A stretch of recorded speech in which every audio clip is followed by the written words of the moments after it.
여러분 사사기를 읽고 계시겠죠? 네, 믿습니다. 사사기를 읽고 계시겠지만 사사기의 무대는요, 여호수아 다음 세대입니다. 그럼 세대수로 할 것 같으면 출애굽 1세대는 홍해를 건넌 세대죠. 그러면 출애굽 2세대는 요단을 건넌 세대죠. 그리고 여호수아 다음 세대면 그러면 출애굽 3세대가 되겠네요. 3세대입니다. 여러분 출애굽 2세대들이 이제 신명기 읽으셨겠지만 신명기의 대상들이 출애굽 2세대들입니다. 그러니까 광야에서 태어난 사람들이죠. 광야에서 태어난 사람들. 이집트에서 나올 때 성인으로 계수함을 받지 못한 사람들. 이해가 가셨죠? 네. 성인이 되지 못한 이집트 출신 사람들, 아이들과 그리고 광야에서 태어난 사람들이 이제 출애굽 2세대들입니다. 이 사람들이 요단강을 건너 들어갔습니다. 여러분 출애굽 1세대를 우리가 주의 깊게 보셔야 될 필요가 있습니다. 출애굽 1세대. 이 사람들은 홍해를 건넌 세대죠. 제가 핵심이 되는 질문 하나 여러분께 드리겠습니다. 홍해를 건넌 것이 구원입니까? 아닙니까? 잘 생각해 보셔야 돼요. 제가 이 질문을 중심으로 해서 말씀을 드리려고 하는 겁니다. 여러분 그분들은요, 홍해를 건넜어요. 이건 그런 같은 일이 벌어질 수가 없는 일이죠. 그 기적 속을 이스라엘 민족이 건너갔어요. 저희 어렸을 때는 이것을 누구나 다 구원으로 배웠습니다. 홍해를 건너게 하신 분, 구원으로 배웠어요. 여러분 근데 그들은 1년 1개월 정도 지나서 가데스 바네아에 도착합니다. 거기에서 정탐꾼들의 보고를 받게 되죠. 12정탐꾼들의 보고를 받게 됩니다. 10정탐꾼들의 보고를 듣고 나서 이스라엘 백성들이 큰 소리로 울부짖으면서 울기 시작했습니다. 그리고 우리 이집트로 돌아가자 얘기했었습니다. 무슨 얘기를 들었기 때문입니까? 정탐꾼들이 우리가 거기에서 거인 족속, 아낙 족속을 보았다. 그 아낙 족속의 후손이 골리앗 아닙니까? 골리앗의 키가 297입니다. 천장 닿겠네요. 3m 정도 되니까. 297 정도. 여러분 그 족속들이 쌓은 성이 있었으니 자기들의 키에 맞게 성을 쌓지 않았겠어요? 정탐꾼이 뭐라고 그랬습니까? 그 성의 높이가 하늘에 닿은 것 같았습니다. 아마 우리가 스스로 보기에 메뚜기 같이 느껴졌으니 그들이 우리 보기에도 메뚜기처럼 보였을 것입니다. 이렇게 보고했습니다. 여러분 그들은 이스라엘 백성들 출애굽 1세대는 하나님을 믿지 않고 이집트로 돌아가자고 합니다. 즉 하나님이 가나안 땅을 우리들에게 주실 능력이 없다라고 최종 결정을 한 것이죠. 즉 하나님께서 홍해를 건너서 우리를 구원하시고 가나안 땅을 우리에게 주시겠다고 약속하신 것을 출애굽 1세대들은 최종 믿지 못하겠다라고 결정을 내린 것입니다. 그리고 여호수아와 갈렙을 향해서 하나님이 우리에게 주시겠다고 하셨으니 하나님이 책임지실 것이다. 그러니 하나님을 노여워하게 하지 말아라 라고 얘기하는 사람들을 향해서 돌을 들었죠. 돌로 치려고 하는 동시에 여호와께서 영광 중에 나타나셨다라고 성경에 나타나 있습니다. 여러분 하나님께서 자기의 모습을 드러내시면서 뭐라고 하셨습니까? 이 백성들이 언제까지 나를 이렇게 모욕하겠느냐? 그리고는 하나님께서 거기에서 뭐라고 선포하십니까? 출애굽 1세대는 내 구원 대상이 아니다 라고 말씀하십니다. 구원 대상이 아니다. 하나님의 구원을 거절했기 때문에 하나님이 그들을 구원하시기를 거절하신 겁니다. 분명히 깨달아야 되는 것은요, 하나님과 인간의 관계는 약속으로 되어 있다는 사실입니다. 하나님께서 이래 말씀하십니다. 너희를 사랑하기 때문에 나는 너희를 구원할 것이다. 너희들이 나를 믿고 내 말에 순종하면 조건문입니다. 평안과 충족함을 얻게 될 것이다. 내가 줄 거니까. 너희에게 부족함이 없도록 내가 채워줄 것이다. 내 이런 은혜를 받아 누리는 그릇은 믿음이다.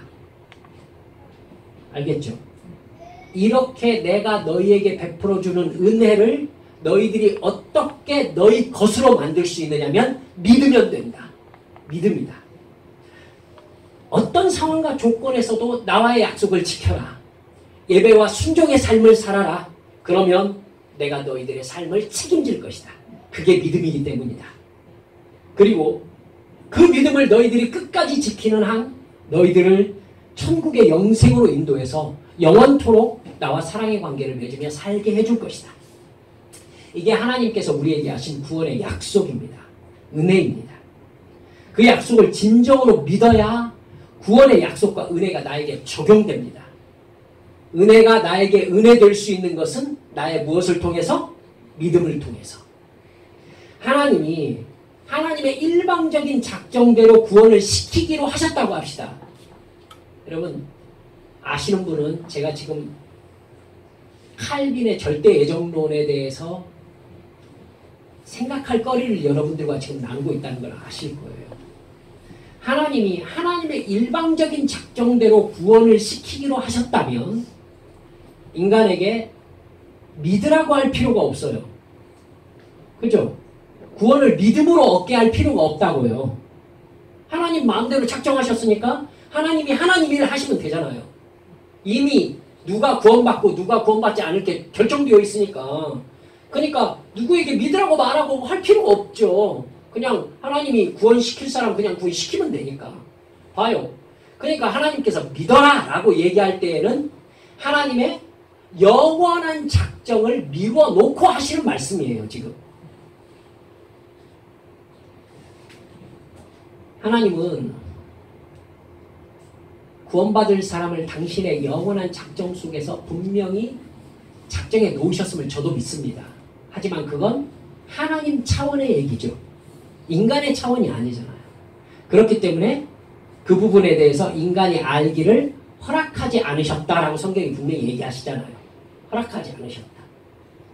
하나님은요, 구원의 약속을 우리에게 주세요. 약속을 주시고 내 안에 하나님께서 주신 약속이구나 라고 깨달아 알만한 내적인 증거를 주세요.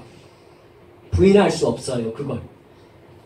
어떤 상황에서도 하나님의 사랑과 구원의 약속과 내게 베푸시는 그 은혜를 믿고 말씀에 순종해라. 이렇게 말씀하세요. 그러면 하나님의 은혜의 약속이 너에게 적용된다.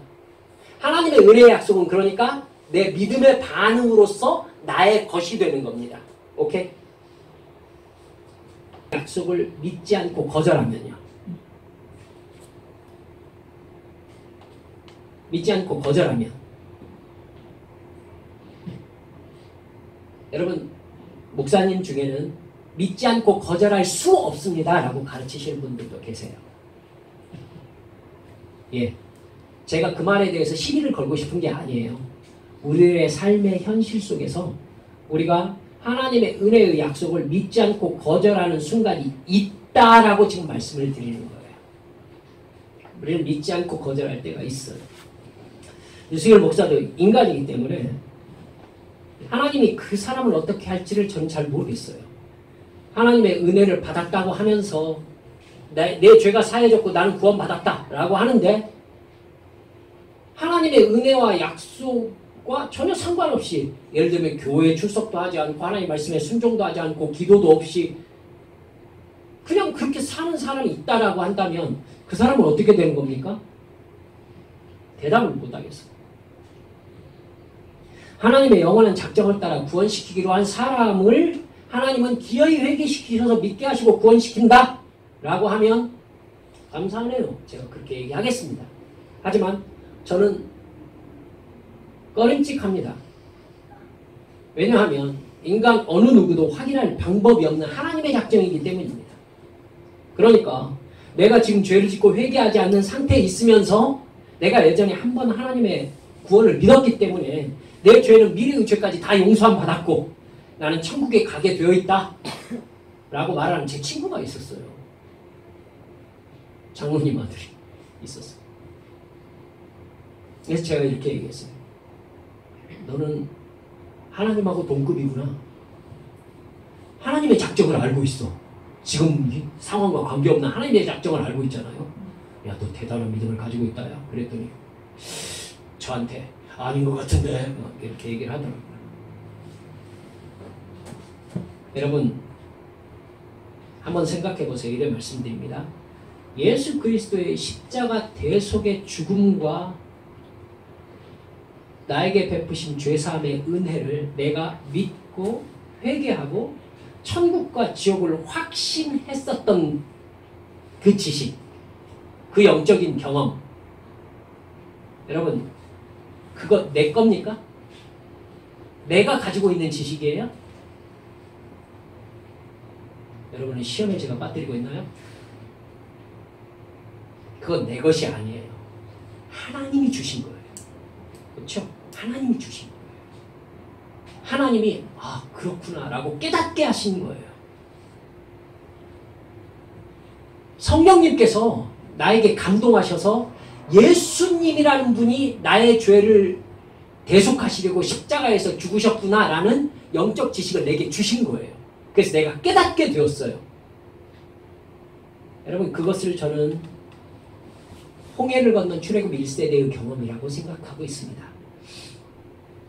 부인할 수 없는 하나님의 존재에 대한 확인이죠.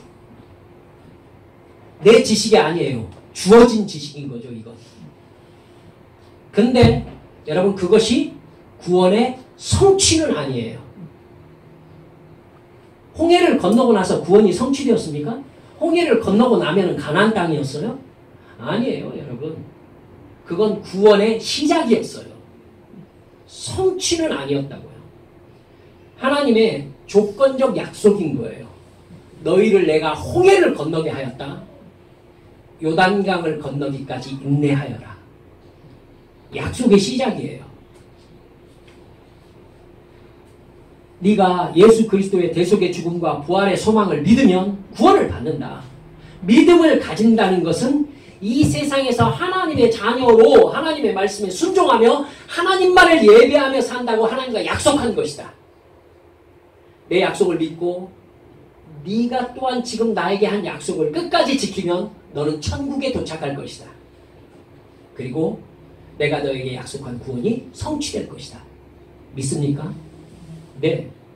근데 그 약속을 믿지 않고 하나님의 말씀에 불순종하고 하나님이 아니라 돈을 섬기고 이 세상 즐거움을 사랑한다면 하나님과의 약속은 깨진 거예요. 홍해를 건넌 출애굽 1세대가 하나님과의 약속이 깨졌어요. 가데스 바네아에서. 하나님의 구원 약속은요. 하나님과 맺은 약속을 내가 깨버렸을 때 하나님의 구원 약속은 나에게 성취될 의무가 없죠. 의무가 없죠. 끝났죠. 여러분 하나님이 나에게 천국의 은혜를 베푸실 의무가 있는 것처럼 착각하지 마세요. 나는 어차피 자식 됐잖아. 그러니까 날 구원하셔야지 어떡하겠어. 라고 착각하지 말라고요. 하나님이 제일 싫어하는 마음이에요. 그 마음으로 이스라엘 백성들이 우상을 숭배했거든요. 여러분들 열왕기 상하, 여러분 예언서들 지금 쭉 읽고 계시죠? 지금 그 얘기예요. 하나님 어쩌겠어. 우리 하나님인데. 우리나라 하나님인데. 내 하나님인데. 지금 다 그랬던 사람들이 유대인들이. 그러면서 널널하게 신앙생활했어요. 하나님께서 그들을 바벨론이 학살하게 내버려 두셨고요. 그 사람들이 뭐라 했는 줄 아세요? 여호와 하나님이 도대체 어디에 계신가? 지들이 버려놓고. 여러분 분명히 내가 지켜야 될 믿음과 약속이 있습니다. 하나님은 내 종교적 감정을 중요하게 보시지 않습니다. 하나님께 믿음 좋은 모습을 여러분의 눈물을 보여주는 거라고 착각하지 마세요. 히스기야는 눈물을 보여드렸지 않습니까? 그렇게 하세요. 그럼. 하지만 여러분 하나님은 사람의 말을 믿지 않으시고 내 감정 표현을 믿지 않으십니다. 기억하시기 바랍니다. 우리 한빛 성도들은 이 부분에 대해서 분명한 자기 행동에 대한 기준을 가지고 계셔야 돼요. 하나님이 제일 싫어하는 게 뭔지 아십니까?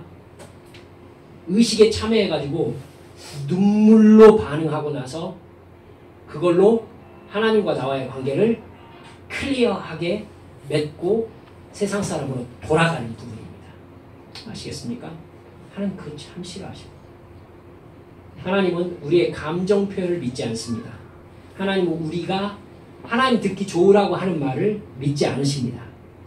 잠언 16장 2절은 이렇게 나옵니다. 사람의 행위가 자기 보기에는 모두 깨끗하여도 여호와는 아시잖아요. 심령을 감찰하시느니라. 하나님은 내 마음의 생각을 모두 다 알고 계십니다. 심지어 우리가 얼마나 악하냐면 눈물 속에 숨겨둔 우리의 계산을 읽으시는 분이 하나님이세요. 아시겠죠? 그리고 우리는 그 정도로 충분히 악합니다. 내가 이렇게 울면서 어떤 반응을 하면 하나님이 어떻게 봐주시겠지라는 계산까지 할 줄 안다는 걸 하나님이 아세요. 그렇기 때문에 하나님이 궁극적으로 보시는 것은 그 사람의 행동입니다. 행동. 사무엘상 2장 3절에 한나가 하나님을 이렇게 찬양합니다. 심히 교만한 말을 다시 하지 말 것이며 오만한 말을 너희 입에서 내지 말지어다. 여호와는 지식의 하나님이시라. 행동을 달아보시느니라. 뭘 달아보신다고? 행동을 달아보시느니라. 여러분이 어제 읽으셨던 다니엘 5장 25절에서 이렇게 말씀하시죠. 메네 메네 데겔 우 바르신. 왕을 하나님의 저울에 달아보니 부족함이 보였다 하며 베레스는 왕의 나라가 나뉘어서 메대와 바사 사람에게 준바되었다 함이니이다. 하나님의 저울에 우리가 달려서 부족함이 보이면 하나님의 약속은 취소되거나 변경됩니다. 약속이니까. 알겠죠? 여러분, 행동을 달아보시는 하나님이 하나님의 저울에 우리의 말을 달아보시겠습니까? 우리의 표정을 달아보시겠어요? 우리의 눈물을 달아보시겠냐고. 우리의 행동을 달아보십니다. 우리의 행동이 하나님 앞에 모자람이 보였을 때에 여러분, 벨사살 왕이 그날 죽임을 당했습니다. 그리고 메대 사람 다리오가 바벨론을 얻었다라고 여러분 읽으셨잖아요. 하나님은 약속을 하시고 지키십니다. 우리도 약속을 지켜야 하나님의 은혜가 은혜일 수 있습니다. 하나님만 약속을 지켜야 되고 나는 약속을 대충 지켜도 돼요? 약속은 그런 게 아니잖아요. 쌍방이 지키는 거잖아요. 하나님은 우리에게 그렇게 말씀하셨으니까 그렇게 해야 될 의무가 있고, 그럼 나는요? 이렇게 자기 편한 대로 예수를 믿는다니까요. 홍해를 건넌 출애굽 1세대 이스라엘 백성들은요, 가데스 바네아에서 최종적으로 하나님과의 약속을 거부했습니다. 하나님의 구원을 믿지 않기로 결정했습니다. 그러자 하나님은 홍해를 건너게 하시면서 그들에게 주셨던 구원 약속을 그들에게 적용하지 않기로 하셨습니다. 약속이 변경된 것이죠. 그래서 하나님의 약속을 진정으로 믿었던 여호수아와 갈렙만 제외하고 출애굽 1세대 모든 사람들이 다 광야에서 죽었습니다. 그것을 여러분 히브리서에서는 뭐라고 얘기하는 줄 아십니까? 그들이 광야에서 멸망당했다라고 표현하고 있습니다. 히브리서에서. 여러분, 하나님께서 구원받은 사람이 죽은 것을 성경이 멸망이라고 표현한 거 보셨습니까? 없죠. 즉 출애굽 1세대는 구원의 여정을 시작하였음에도 불구하고 구원에 끝내 도달하지 못하는 사람들의 대표 샘플로 말씀하는 샘플이 된 거예요. 명심하십시다. 구원은 한 번 받은 구원이요 이미 끝났다라고 얘기하는 사람은 하나님을 자기 입맛대로 믿는 사람이 아닌가라고 저는 생각합니다. 우리는 지금 구원받고 있는 중입니다. 아직 끝나지 않았습니다. 그래서 예수님께서는 마태복음 7장 13절, 14절에서 이렇게 말씀하십니다. 좁은 문으로 들어가라. 멸망으로 인도하는 문은 크고 그 길이 넓어 그리로 들어가는 자가 많고 생명으로 인도하는 문은 좁고 길이 협착하여 찾는 자가 적음이니라. 여러분, 주님께서 구원을 딱 끝나버리는 얘기로 말씀하고 계세요 지금? 아니죠. 문을 열고 들어가서 그 길을 찾아서 걷는 과정으로 얘기하고 계세요. 그렇죠? 이 세상 즐거움을 누리면서 천국 갈 수 있을 거라고 생각하지 마세요. 그러니까 작은 결론을 내려본다면 이렇게 말씀드릴 수 있겠죠. 내가 지금 정말 좁은 문으로 들어가서 좁은 길, 협착한 길을 걷고 있는 중인가? 이것이 바로 내가 구원을 이루어가는 노정에 있는지를 확인하는 증거가 될 수 있겠습니다. 그렇죠? 구원은 이루어진 게 아닙니다. 지금 구원의 완성을 향해서 내가 걷고 있는 겁니다. 이 걸음 끝까지 걸어야 구원에 도착하는 겁니다. 그렇죠? 명심하세요. 명심하시오. 한 번 회개했으니까 나는 구원 받았다. 그 믿음으로 살고 있는 증거를 보이라는 거야.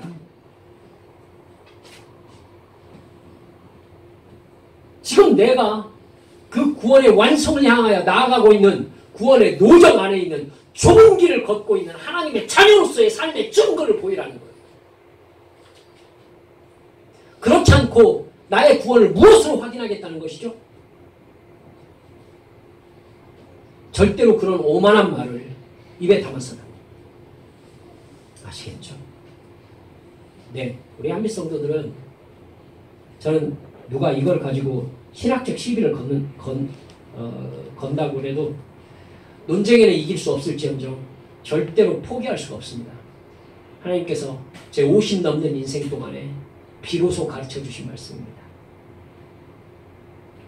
하나님은 모세를 통해서 출애굽 2세대들에게 가나안으로 들어가서 가장 중요하게 지켜야 될 약속을 또 말씀하셨습니다. 출애굽 1세대는 하나님과의 약속에서 탈락했어요. 그래서 광야에서 멸망당했다고요. 2세대가 요단강을 건너서 가나안 땅에 들어갔어요. 약속의 백성이 되었죠. 여러분, 하나님께서 그들에게 약속의 말씀을 주시면서 가나안 땅에서 어떻게 해야 될 것인지 가장 중요한 부분을 체크하셨어요.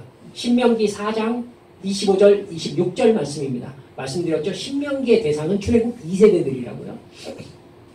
제가 읽어볼게요. 네가 그 땅에서 아들을 낳고 손자를 얻으며 오래 살 때에 만일 스스로 부패하여 무슨 형상의 우상이든지 조각하여 네 하나님 여호와 앞에 악을 행함으로 그의 노를 일으키며 내가 오늘 천지를 불러 증거를 삼노니 너희가 요단을 건너가서 얻는 땅에서 속히 망할 것이라. 너희가 거기서 너희의 날이 길지 못하고 전멸될 것이니라. 율법 속에서 말씀하신 거예요. 이게. 너희들에게 이스라엘 백성들에게 젖과 꿀이 흐르는 가나안 땅을 주었으니 그 땅에 들어가거든 그 땅에 있는 우상들을 제거하고 가나안 족속들을 진멸해서 그곳을 하나님을 섬기는 거룩한 나라로 세워라. 그렇게 순종하면 그 땅의 정복전쟁을 내가 이루어줄 것이다. 그 땅을 나 하나님이 내 이름으로 지켜낼 것이다. 이게 하나님의 약속이었어요. 하나님께서는 그 땅에서 그렇게 하나님의 백성으로 거듭난 삶을 살아가는 하나님의 백성들에게 어떻게 대우해 줄 것이라고 약속하셨느냐면 신명기 6장 10절 11절에서 이렇게 말씀하세요. 네 하나님 여호와께서 네 조상 아브라함과 이삭과 야곱을 향하여 내게 주리라 맹세하신 땅으로 너를 들어가게 하시고 네가 건축하지 아니한 크고 아름다운 성을 얻게 하시며 네가 채우지 아니한 아름다운 물건이 가득한 집을 얻게 하시며 네가 파지 아니한 우물을 차지하게 하시며 네가 심지 아니한 포도원과 감람나무를 차지하게 하사 네게 배불리 먹게 하실 때에 하나님께서는 하나님의 백성에게 약속을 주실 때에 반드시 하나님과의 약속을 지킬 수 있는 풍족한 상황으로 우리를 인도하신다는 걸 믿으시기 바랍니다. 이것만 믿으시면 안 돼요. 여러분, 하나님께서는요 우리에게 약속을 주시면서 하나님의 약속을 지킬 수 있는 환경 안으로 우리를 인도하십니다. 어렵지 않아요. 지키겠다고 약속만 지키면. 하나님께서 뭐라고 하세요? 의식주에 부족함이 없을 것이다. 네가 얻지 아니한 보물이 가득한 집을 너에게 줄 것이다. 너에게 일용할 양식이 부족함이 없을 것이고 네가 짓지 아니한 집을 얻게 하실 것이다. 네가 건축하지 아니한 성읍이 너를 지켜줄 것이다. 하나님께서 온갖 복을 우리에게 허락하시고 난 다음에 하나님의 사명 안으로 인도하신다고요. 근데 오늘 본문 말씀을 보면 가나안 정복 전쟁을 수행한 여호수아 시대 사람들 모두 그 사람들이 죽고 출애굽 3세대가 시작되었을 때 하나님과 맺은 약속이 모두 깨져버리는 것을 볼 수 있습니다. 사사기 2장 10절 말씀을 보면 이렇게 나와요. 그 세대의 사람도 다 그 조상들에게 돌아갔고, 여러분 출애굽 2세대가 죽었다는 뜻입니다. 그 후에 일어난 다른 세대는 여호와를 알지 못하며 여호와께서 이스라엘 위하여 행하신 일도 알지 못하였더라. 3세대는 하나님을 섬기는 법을 알지 못한 거예요. 그러자 그들은 하나님께서 신명기에서부터 가장 강력하게 금하신 우상 숭배를 시작하는 걸 볼 수 있습니다. 여러분 사사기 2장 11절에서 15절 말씀을 조금 깁니다만 제가 읽어드리겠습니다. 이스라엘 자손이 여호와의 목전에 악을 행하여 바알들을 섬기며 애굽 땅에서 그들을 인도하여 내신 그들의 조상들의 하나님 여호와를 버리고 다른 신들 곧 그들의 주위에 있는 백성의 신들을 따라 그들에게 절하여 여호와를 진노하시게 하였으되 곧 그들이 여호와를 버리고 바알과 아스타롯을 섬겼으므로 여호와께서 이스라엘에게 진노하사 노략한 자들의 손에 넘겨주사 그들이 노략을 당하게 하시며 또 주위에 있는 모든 대적의 손에 팔아 넘기심에 그들이 다시는 대적을 당하지 못하였으며 그들이 어디로 가든지 여호와의 손이 그들에게 재앙을 내리시니 곧 여호와께서 말씀하신 것과 같고 여호와께서 그들에게 맹세하신 것과 같아서 그들의 괴로움이 심하였더라. 사사기 2장 20절에서 22절 말씀을 보면 이렇게 나옵니다. 여호와께서 이스라엘에게 진노하여 이르시되 이 백성이 내가 그들의 조상들에게 명령한 언약을 어기고, 자 약속이 깨졌다는 얘기죠. 나의 목소리를 순종하지 아니하였은즉 나도 여호수아가 죽을 때에 남겨둔 이방 민족들을 다시는 그들 앞에서 하나도 쫓아내지 아니하리니. 여러분 하나님의 약속이 지금 변경되고 있죠. 이는 이스라엘이 그들의 조상들이 지킨 것 같이 나 여호와의 도를 지켜 행하나 아니하나 그들을 시험하려 함이라 하시니라. 여러분 하나님이 이스라엘 백성들의 마음을 믿지 못하게 된 거예요. 사랑에서 가장 중요한 게 뭐죠? 사랑의 관계에서 가장 중요한 게 신뢰예요. 믿음이라고요. 믿음. 믿음이 깨져버리면은 사랑을 믿을 수가 없게 되잖아요. 그렇죠? 여러분 이스라엘이 우상 숭배에 빠졌어요. 그러니까 하나님께서 이스라엘 백성들이 하나님을 사랑한다는 말을 믿을 수가 없게 되신 거예요. 그래서 이스라엘 백성들이 진짜로 하나님을 믿고 사랑하나 확인하셔야 될 필요가 생긴 겁니다. 그러니까 하나님의 약속이 변경돼요.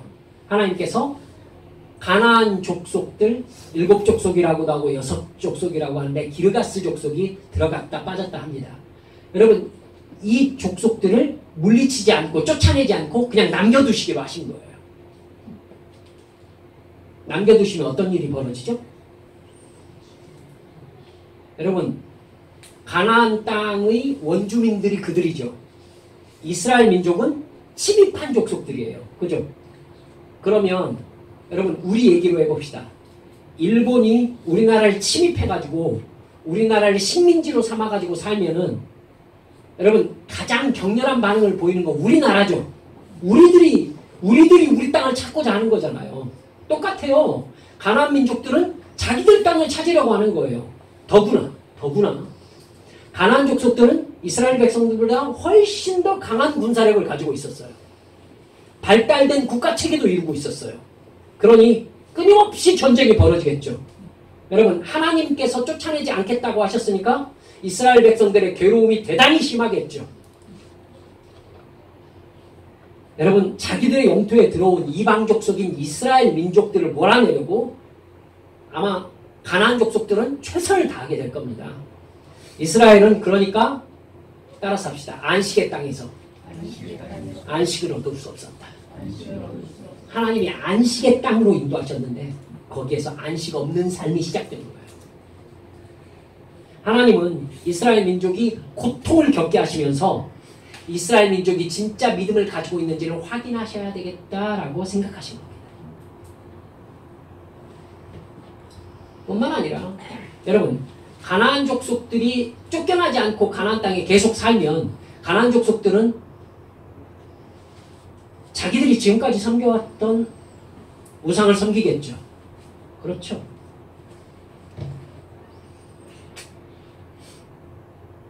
여러분, 가나안 족속들은 바알과 아스타롯 신을 계속해서 섬겨왔습니다. 이스라엘 민족은요, 그들과 전혀 다른 여호와 하나님을 믿고 예배하는 제사를 드려왔습니다. 여러분, 그러면 같은 땅에 여호와 하나님 종교와 여타 다른 종교들이 지금 같이 있는 거죠. 그러면 이스라엘 민족들은 필히 갈등 상황에 부딪히게 되겠죠. 그 땅의 원주민들의 종교를 따라갈 것인가? 아니면은 광야에서 자기들을 인도한 여호와 하나님을 섬길 것인가? 우상의 세계관은 돈과 권력과 쾌락이 신이 주는 복이라고 생각하는 겁니다. 우리는 안 그래요? 저를 보세요. 따라서 하세요. 저는 그렇지 않습니다.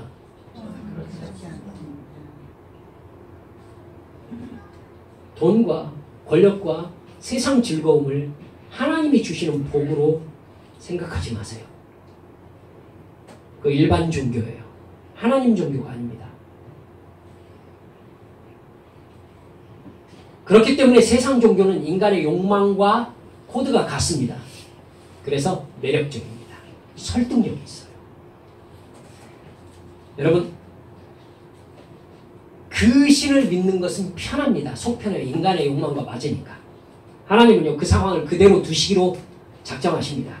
이스라엘 민족이 그 상황에서 하나님을 믿는 믿음을 끝까지 지켜내는지 지켜보시겠다는 거예요. 하나님께서 이스라엘을 지금 신뢰할 수 없다고 생각하신 겁니다. 4절이 그 말씀이에요. 남겨두신 이 이방 민족들로 이스라엘을 시험하사 여호와께서 모세를 통하여 그들의 조상들에게 이르신 명령들을 순종하는지 알고자 하셨더라.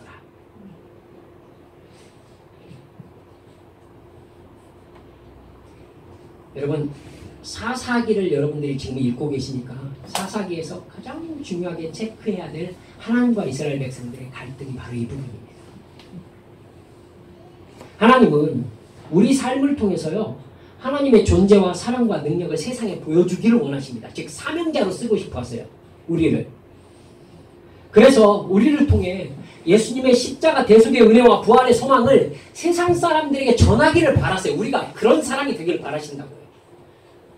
이것이요, 하나님께서 처음 이스라엘 민족에게 약속했던 것과 똑같아요. 출애굽기 19장을 보세요. 출애굽기 19장을 보면요, 너희들은 내 백성이다. 내가 너희를 제사장 나라로 삼았다. 이렇게 말씀하십니다. 제사장이 누구죠?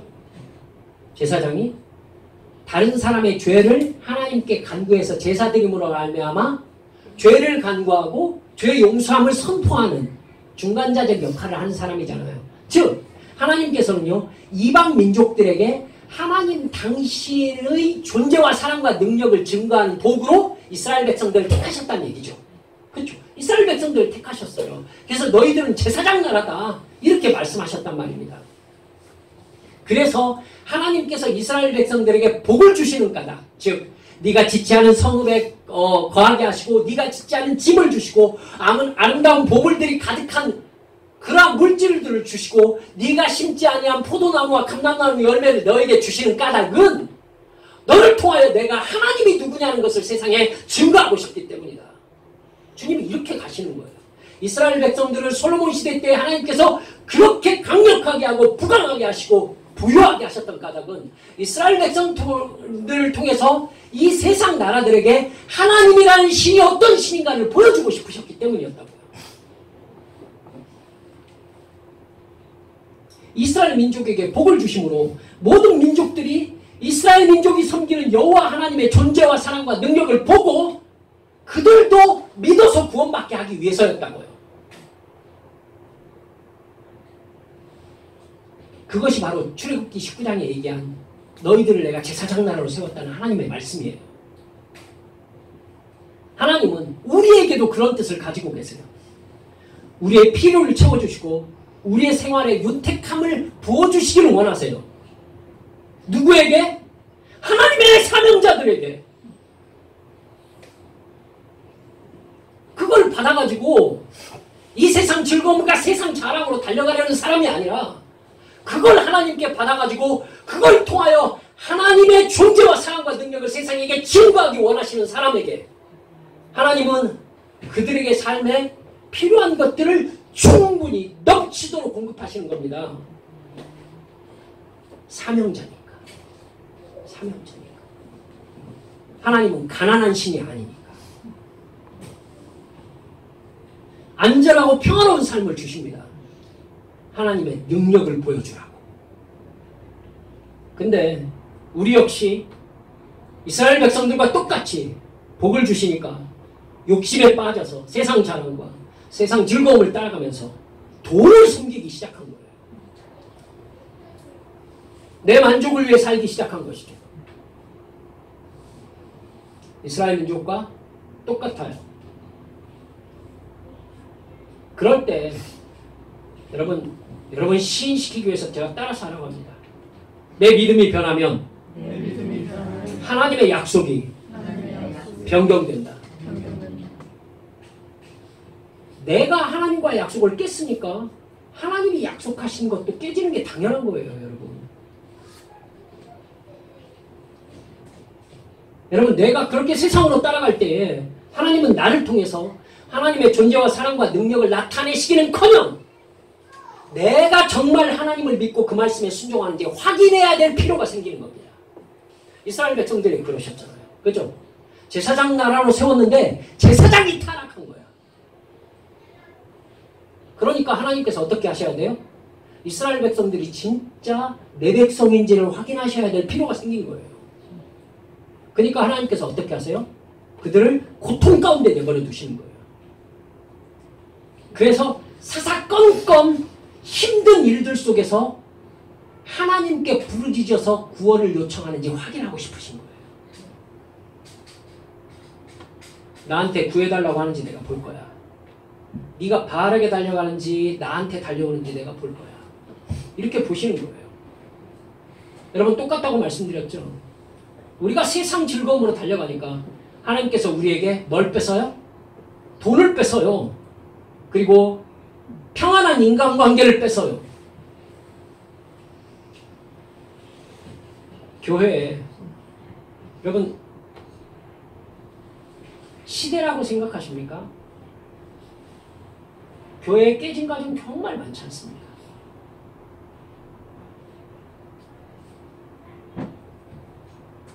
사랑하는 여러분들, 고통 속에서 저도 경험하잖아요. 고통 속에서 하나님께서 네가 세상에 나의 존재와 사랑과 능력을 증거할 수 있는 하나님의 사명자로 세워질 만한 사람인지 내가 확인을 해봐야 되겠다 라고 마음먹으시면 여러분 성경에 그들의 괴로움이 심하였더라 라는 말씀이 또한 나에게 적용되는 말씀이 된다는 걸 잊지 마셔야 합니다. 잊지 마셔야 돼요. 알겠죠? 잊고 싶으시군요. 고통 속에서 하나님께 기도해서 구원받게 하신 겁니다. 풍성하게 주지 않으세요. 하나님 분명히 풍성하게 주신다고 약속하셨거든요. 그래서 풍성하게 주셨더니 어떻게 되었어요? 네. 풍성하게 주었더니 자기 소원이 이루어져가지고 기도를 안 해. 그리고 그 풍성함이 주는 세상의 혜택을 누리려고 해요. 풍성함이 주는 세상의 혜택이 뭐예요? 갑질이에요. 갑질. 없는 사람을 대충 보고 그 사람 위에서 군림하려고 하고 내가 대접받으려고 하고 사탄의 마음이잖아요. 내 돈으로 그 사람을 내 것으로 만들려고 하고. 그런 마음을 가지고 있으니까 세상 즐거움과 세상의 쾌락과 인간 욕망을 따라 사는 사람들을 내 주변에 두세요. 그래서 나를 유혹하게 하세요. 왠지 아시겠죠? 나를 계속 유혹하게 하세요. 내가 그 유혹을 따라가서 세상 즐거움을 누리려고 하는지, 그걸 거절해서 하나님을 사랑한다는 것을 증명하는지 하나님이 알고 싶으셔서. 이스라엘 민족과 같습니다. 대부분 오늘 본문 6절 말씀과 같이 됩니다.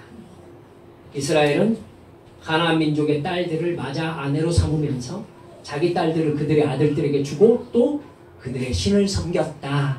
이렇게 얘기하고 계시죠. 뭐 하는 거예요 지금? 고통이 심할수록 그들이 고통을 제거하는 방법으로 무슨 방법을 사용한 거예요? 자기들에게 고통을 주는 그 사람들과 하나 되는 방법을 택한 거예요. 자, 좀 정서적 거부감이 있습니다만은 일본이 우리나라로 쳐들어와가지고 우리나라를 다 차지하고 일제시대가 되니까 친일파가 되어서 고통을 제거하려고 마음먹은 거예요. 이해가 안 가는 건 아니죠. 하지만 하나님이 그걸 바라셨어요? 그러니까 사사기 뒤로 갈수록 고통이 더욱더욱 심해져요. 더욱더욱 심해져요. 그리고 결국 사사기 끝장으로 가면 어떻게 되죠? 이스라엘 11지파가 베냐민 지파 남자 600명만 남겨두고 모두 다 몰살시켜버리는 민족적 비극이 일어나요. 말씀을 맺습니다. 사사기는 그렇기 때문에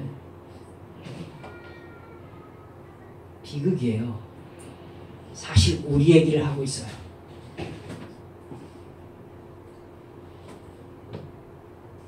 하나님의 복으로 누리려면 믿음이 준비되어야 합니다. 변함없는 하나님의 은혜를 사모합니까? 그러면 우리들의 믿음이 변함이 없어야 합니다. 아멘. 하나님께서 우리를 구원하시고자 하는 약속이 어떤 상황에서든지 변치 않으실 것을 기대하고 있습니까? 그러면 우리도 하나님을 믿고 순종하는 이 믿음이 어떤 상황에서도 변하지 않아야 합니다. 아멘. 왜 받으려고만 해요? 하나님하고 우리는 약속으로 맺어졌다니까요. 그래서 제가 처음에 말씀드렸죠. 하나님의 약속에 나의 믿음과 사랑이 더해지면 이건 그 무엇으로도 깰 수 없어요. 하지만 하나님과의 약속에 믿음과 사랑이 사라지는 순간 그것처럼 허약한 게 없다고요. 그렇죠? 사랑하는 여러분들, 약속을 지킵시다. 그것이 이루어지지 않을 때 하나님의 약속은 변경됩니다. 성경이 쭉 그 얘기하고 있잖아요. 지금 그렇죠? 우리 성경 처음부터 끝까지 읽어가시면서 그거 발견해내셨어야 돼요. 지금 이스라엘 역사 끝부분까지 오셨잖아요. 다니엘을 읽고 계시니까 이제 포로 시대를 읽고 계신다고요. 그럼 이스라엘 역사를 쫙 조망해보면 뭐가 나와요?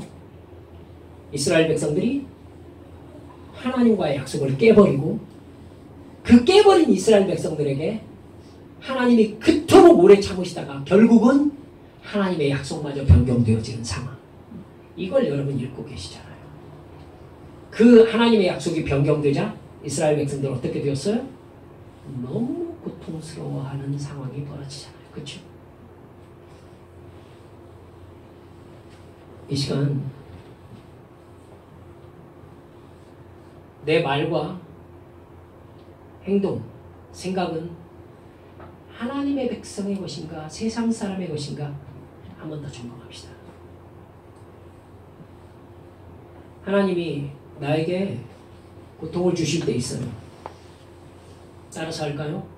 훈련 받읍시다. 여러분 이스라엘 백성들 잘못해가지고 하나님께서 고통 가운데 밀어 넣으셨어요.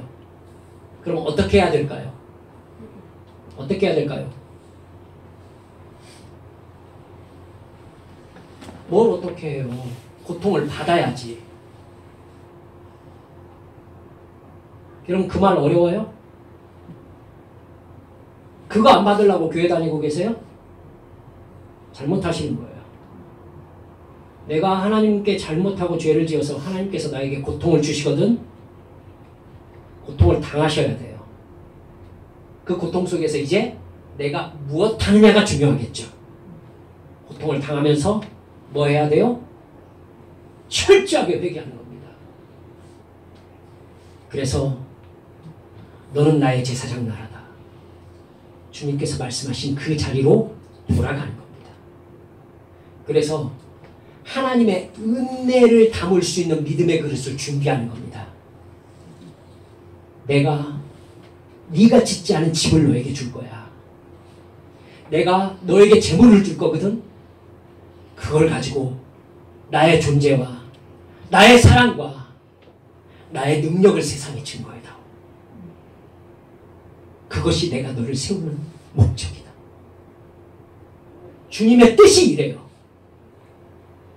그런데 그거 손에 딱 쥐면은 화장실 들어갈 때 나올 때 마음이 전혀 달라지는 거 똑같은 거라 이게. 그러니까 하나님이 너 자꾸 그러면 나 계속해서 네 믿음이 어떤지를 확인해야 될 상황에 놓인다. 너 그러면 그러지 말아줘.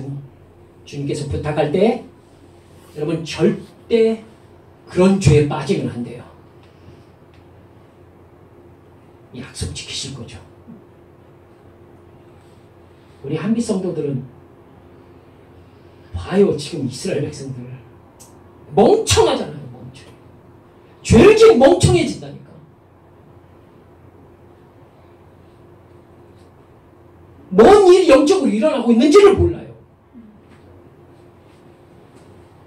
왜 고통이 있는지를 몰라. 하나님 우리를 고생시키는 것이 본심이 아니시오다. 여러분 에레미야 애가 읽으셨잖아요. 우리에게 고통을 주시는 게 하나님의 본심이 아니에요. 하나님 우리에게 평안과 부요함과 하나님께서 우리에게 주시는 복을 누리면서 세상 사람들에게 하나님이 얼마나 좋으신 분인 줄 알아? 하면서 이 은혜 가운데로 함께 동참하기를 바라시는 거라고요. 그런데 내 믿음을 하나님께서 신뢰를 못하겠는 거예요. 돈을 주면은 죄를 짓네. 평안을 주면 딴 생각하네. 하나님께서 그렇게 애써서 여기까지 데리고 왔더니 계산이 따로 있었네. 하나님이 나 이렇게 너하고 살아도 되냐? 너 지금 내가 너에게 준 것으로 죄 짓고 있다는 거 너 깨닫고 있어? 이러시는 거예요 지금. 이대로 가면 얘 멸망당하겠다 싶으면 하나님 어떻게 하시겠어요? 여러분의 입으로 대답해봐요. 이놈이 내가 준 복으로 죄 짓다가 지옥 가겠다 싶으면은 하나님께서 어떻게 하셔야 되겠어요? 가져가셔야죠. 그죠? 그거 가져가셔서 이제 간신간신히 먹고 살면서 간신간신히 하나님이 힘주셔야 하루하루 살 수 있게 하시면서 하나님께 매달린 삶을 살게 하셔야 되는 거예요. 그냥 구원받으니까. 그 사람이 목표를 뭘로 잡아야 되겠어요? 이제 어떤 목표를 잡아야 되겠어요? 하나님께서 나에게 주신 사명을 감당하는 사명자로 세워지시는 그 영적 단계에 다시 회복되어지기를 간절히 바라야 되겠죠. 그렇죠? 철저하게 회개하고 내 몸에 익어버린 죄의 습관들을 철저하게 버리고 철저하게 기도하면서 하나님의 사람으로 완전히 거듭나는 거예요. 주님이 어느 시간에 그러실 거예요. 그만하면 됐다. 그래. 처음부터 그랬으면 좋았을 것을. 이 녀석아. 너 나하고 약속한 거잖아. 지금 너 돌아와 보니까 어떠니? 사실 맨 처음 이 자리 아니었니? 너 지금 처음 자리로 돌아온 거야. 얼마나 하나님이 안타까우시겠냐. 여기가 처음 자리야. 사실 너하고 나와의 관계의 시작이 여기였어. 뭐하러 거기를 나가가지고 그 생고생을 하고 지금 오는 거냐? 이러시는 거죠. 그럼 바보 같은 짓 하지 말자고요, 우리는. 알았죠? 그러니까 하나님한테 내가 필요한 거 좀 더 달라고 그 기도를 할 게 아니에요, 지금. 하나님은 이미 우리가 하나님의 자녀라는 사실 안에 그 나에게 주실 복들을 충분히 담아두셨어요. 뭐가 준비가 안 된 거예요? 그 은혜를 담을 믿음의 그릇이 준비가 되지 않은 거예요. 믿음만 가지면 돼, 믿음만. 그래서 제가 오늘 여러분들께 이렇게 긴 시간 소리를 지르는 겁니다. 내가 하나님의 은혜를 담을 만한 믿음의 그릇인가? 나는 하나님과 기도의 약속을 지키고 있는가? 나의 돈을 하나님을 위해서 쓰겠다는 것에 내가 정말 얼마나 깊이 생각하고 있는가? 나에게 주신 젊음과 나에게 주신 이 인간관계를 내가 어떤 사명에 쓰고 있는가?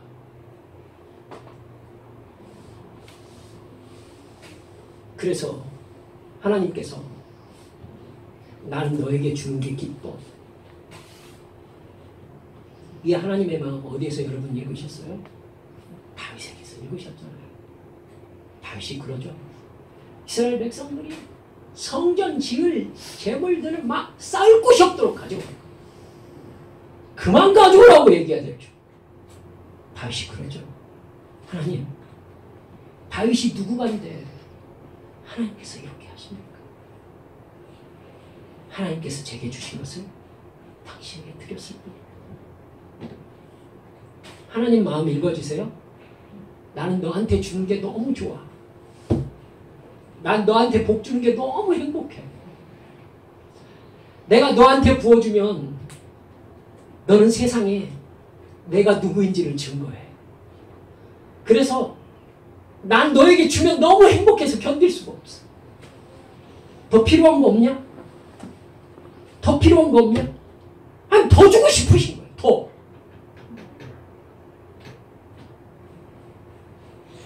믿음을 준비하시라고요. 찌질하게 살지 말고.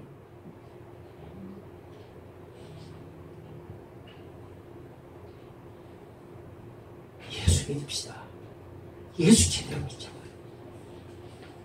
우리 하나님이 얼마나 멋진 분인지 아세요? 기도합시다. 여러분 생각해 봅시다. 하나님이 우리에게 돈 주시는 게 기쁘세요? 여러분 하나님의 마음 알고 계실 텐데 하나님이 돈 주시면 내가 뭐 해왔는지 알면 하나님이 나에게 돈 주시기 기뻐하시는지 알 수 있어요. 뭘 몰라요? 하나님이 나에게 건강 주시는 거 하나님이 기뻐하실까요? 왜 몰라요? 하나님이 건강 주셨을 때 내가 어디 다녔는지 알면 하나님이 나에게 건강 주시기 기뻐하시는지 금방 알 수 있죠.